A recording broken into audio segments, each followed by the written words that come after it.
பிரியமானவர்களே, ஆண்டவராகிய இயேசு கிறிஸ்துவின் நாமத்தினாலே உங்கள் யாவரையும் அன்போடு கூட நான் வாழ்த்துகிறேன்.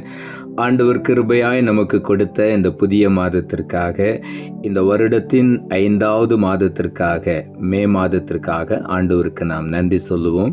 கடந்த 4 மாதங்களும் ஆண்டவர் நம்மை கருத்தாய் கண்ணின் மணியைப் போல பாதுகாத்து இந்த 5வது மாதத்தில் பிரவேசிக்க ஆண்டவர் கிருபை கொடுத்திருக்கிறார். உள்ளத்தின் ஆழத்திலிருந்து ஆண்டவருக்கு நாம் நன்றி சொல்லுவோம். ஆனந்தம் பாடி திரும்பியே வா, தூய தேவ பலத்தால் சீயோன் பர்வதம் உன்னை சேர்த்திடுவார், சந்ததம் மகிழ்ச்சி அடைவாய். இந்த தேவன் என்றென்றுமுள்ள சதா காலமும் நமது தேவன், மரண பரியந்தம் நம்மை நடத்திடுவார். அநாதி தேவனுன் அடைக்கலமே, அவர் நித்திய புயங்கள் உன்னாதாரமே. இந்த மாதத்திற்கென்று ஆண்டவர் கொடுக்கிற ஒரு வார்த்தை ஏசாயா தீர்க்கதரிசன புஸ்தகம் 65ஆம் அதிகாரம் 19வது வசனம். ஏசாயா 65:19. ஆண்டவர் இந்த மாதத்திற்கென்று வாக்குத்தத்தமாய் இந்த வார்த்தையை நமக்கு கொடுக்கிறார். நான் எருசலேமில் மேல் களி கூர்ந்து என் ஜனத்தின் மேல் மகிழ்ச்சியாயிருப்பேன். அழுகையின் சத்தமும் கூக்குரலின் சத்தமும் அதில் இனி கேட்கப்படுவது இல்லை. இந்த மாதத்திலே ஆண்டவர் சொல்லுகிறார், நான் எருசலேமின் மேல் களி கூர்ந்து என்று சொல்லுகிறார். எருசலேம் என்றால் தேவன் வாசம் பண்ணுகிற ஒரு ஸ்தலம், அவருடைய ஆலயம். வேதம் சொல்லுகிறது, நீங்களே பரிசுத்த ஆவியானவர் தங்கி இருக்கிற ஆலயம் என்று வேதத்தில் எழுதப்பட்டிருக்கிறது. ஆகவே நாம் தேவனுடைய ஆலயமாய் இருக்கிறோம். எருசலேமின் மேல், ஆலயத்தின் மேல் ஆண்டவர் களி கூறுகிற ஒரு தேவன். அவர் நமக்குள்ளே வந்து வாசம் பண்ண விரும்புகிற ஒரு தேவன். என் ஜனத்தின் மேல் மகிழ்ச்சியாயிருப்பேன் என்று ஆண்டவர் சொல்லுகிறார்.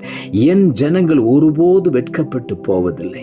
என் ஜனத்தின் மேல், அவர்கள் மேல் நான் மகிழ்ச்சியாயிருப்பேன். காரணம், அவர்களுக்குள்ளே என்னை உயர்த்துகிற துதி வாசமாயிருக்கிறது. ஆகவே துதி இருக்கிற இடத்துல நான் வந்து தங்கி வாசம் பண்ணுவேன். ஆகவே எருசலேம் என்றால் தேவனுடைய ஆலயம். என் ஜனம் என்றால் நம் ஒவ்வொருவரையும் பார்த்து ஆண்டவர் சொல்லுகிறார், நீங்களே அந்த ஆலயம், உங்கள் மேல் மகிழ்ச்சியாயிருப்பேன், நான் உங்கள் மேல் களி கூறுவேன் என்று சொல்லுகிறார். இனிமேல் உங்களுடைய வாழ்க்கையில எந்த அழுகையின் சத்தமும் கூக்குரலின் சத்தமும் இனி கேட்கப்படுவதில்லை என்று இந்த மாதத்திலே ஆண்டவர் வாக்கு கொடுக்கிறார். இந்த 5வது மாதத்திலிருந்து இனி உங்களுடைய வாழ்க்கையில அழுகையின் சத்தம் இராது, கூக்குரலின் சத்தம் கேட்கப்படவே மாட்டாது என்று ஆண்டவர் வாக்கு பண்ணுகிறார். ஆகவே உள்ளத்தின் ஆழத்திலிருந்து ஆண்டவருக்கு நன்றி சொல்லுவோம். பல சூழ்நிலைகளிலே அழுகையின் பள்ளத்தாக்குகளை நாம் கடந்து வந்திருக்கலாம். பல புலம்பலோடும் அழுகையோடும் பல நாட்களை நாம் கழித்திருக்கலாம். ஆனால் இன்றைக்கு ஆண்டவர் சொல்லுகிறார், நான் உன்மேல் களி கூர்ந்து மகிழ்ச்சியாயிருப்பேன் என்று சொல்லி, இனி உன்னிடத்திலே அழுகையின் சத்தம் கேட்க நான் விடமாட்டேன். இனி எந்த கூக்குரலின் சத்தமும் உன்னுடைய வாழ்க்கையிலே கேட்பது இல்லை என்று ஆண்டவர் உறுதியாய் சொல்லுகிறார். நாம் அதை விசுவாசித்து ஏற்றுக்கொள்ளும் பொழுது இன்றைக்கே அந்த சந்தோஷத்தை, மகிழ்ச்சியை நாம் அடைந்து கொள்வோம். ஏசாயா தீர்க்கதரிசன புஸ்தகம் 30ஆம் அதிகாரம் 19ஆம் வசனம் இப்படியாய் சொல்லுகிறது, சீயோனை சேர்ந்த ஜனங்கள் எருசலேமில் வாசமாயிருப்பார்கள். இனி நீ அழுது கொண்டிராய். உன் கூப்பிடுதலின் சத்தத்துக்கு அவர் உருக்கமாய் இறங்கி அதை கேட்ட உடனே உனக்கு மறு உத்தரவு அருளுவார் என்று இங்கே ஏசாயா எழுதுகிறார். சீயோனை சேர்ந்த ஜனங்கள் எருசலேமில் வாசமாயிருப்பார்கள். தேவன் தெரிந்து கொண்ட ஜனங்கள் எருசலேமிலே ஆண்டவருடைய சமூகத்திலே எப்பொழுதும் வாசமாயிருப்பார்கள்.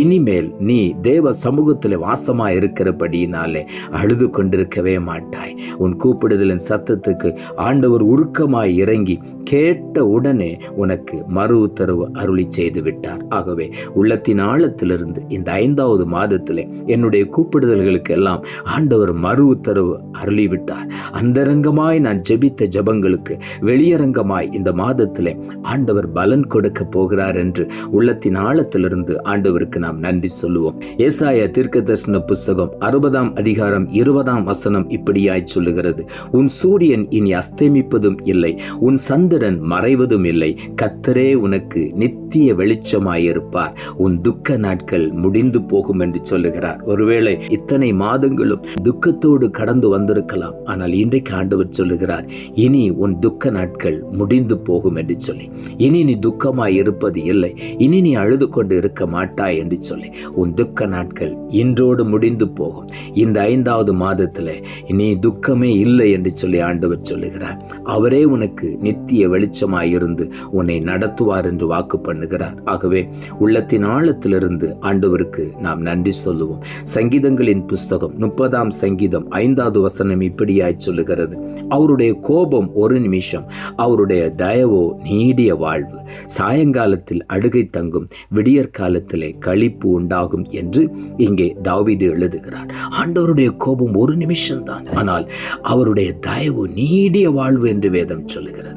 ஆண்டவருடைய தயவு நமக்கு நீடித்த நாட்களை தருகிறது. ஆகவே சாயங்காலத்திலே ஒருவேளை அழுகை தங்கி இருக்கலாம், விடியற் காலத்திலே களிப்பு உண்டாகும் என்று வேதம் சொல்லுகிறது. ஆகவே தான் ஆண்டவருடைய வார்த்தை சொல்லுகிறது, அதிகாலையில் என்னை தேடுகிறவர்கள் என்னை கண்டு கொள்வார்கள், விடியற் காலத்திலே களிப்பு உண்டாகும். சாயங்காலத்திலே ஒருவேளை பல சோதனைகளை தாண்டி பகல் வேளைகளில் எல்லாம் சாயங்காலத்திலே நீ களைப்போடு வரும் பொழுது ஆண்டவர் சொல்லுகிறார், இந்த சாயங்காலத்தில் ஒருவேளை நீ அழுகையோடு வந்திருக்கலாம், ஆனால் விடியற் காலத்திலே களிப்பு உண்டாகும் என்று சொல்லுகிறார்.